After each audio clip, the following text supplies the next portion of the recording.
О, Жанкош батыр. Ассалаумағалейкум. Жақсы, өздеріңіз қалайсыздар? Біз неге келдік? Репетиция. Репетиция деп не дейді? Тренировка келдік. Қош келдіңіздер, жүр бауырым. Ой, мен неғылап қатысып? Мен ешкімнен жеңілмеген ғой өмірде. Кімдер жеңіп едің? Бұл кімді жеңген дейсің, Жанкоша? Ешкіммен шықпағаннан кейін ешкімнен жеңілмейді да бұл. Итбай болғыр десең. Мен ғой қатысып, жүр кеттім. Ой, әпке.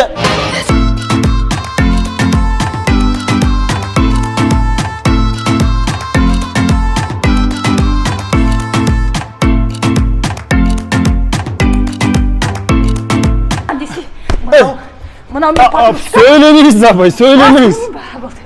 Мынау мен қолымды алып жүрмеймін, Жанкоша. Апай, сіз қолымды емес, басымды ауыртып жібердіңіз. Қойш, не?